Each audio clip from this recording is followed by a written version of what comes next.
बहुत समय पहले की बात है। एक दौलतमंद इंसान अपने बेटे को वसीयत देते हुए कहा, बेटा मेरे मरने के बाद मेरे पैरों में ये फटे हुए मोजे पहना देना।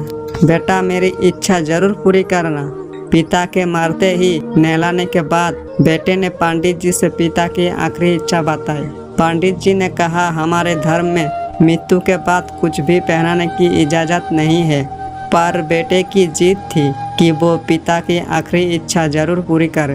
बहस इतनी बढ़ गई कि कस्बे के सारे पंडितों को जमा करना पड़ा, लेकिन समस्या का कोई हल नहीं निकला। उसी मोहल्ले के एक आदमी आया और आकर बेटे के हाथ में पिता का लिखा हुआ खत दिया, जिसमें पिता की नसीहत लिखी थी।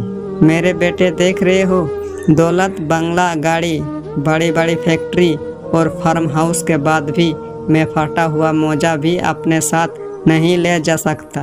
एक दिन तुम्हें भी मृत्यु आएगी, इसलिए होशियार हो जाओ। तुम्हें भी सफ़ेद कपड़े में जाना पड़ेगा। कोशिश करना पैसों के लिए किसी को दुख मत देना। गलत तरीके से पैसे न कमाना। धन को धर्म काज में ही लगाना। सबको ये पता होना चाहिए कि शरीर टूटने के बाद सिर्फ कर्म ही साथ जाएंगे। लेकिन आदमी तब तक धन के पीछे भागता है जब तक उसका निधन नहीं हो जाता। बेटा, कुछ बातों को हमेशा याद रखना।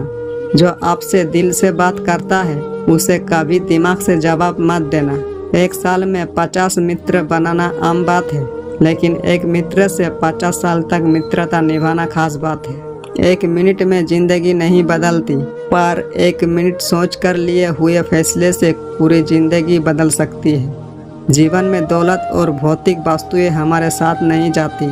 मृत्यु के बाद हमारे कर्म ही हमारे साथ होते हैं। इसलिए कहा गया है कि हमें सही राह पर चलना चाहिए।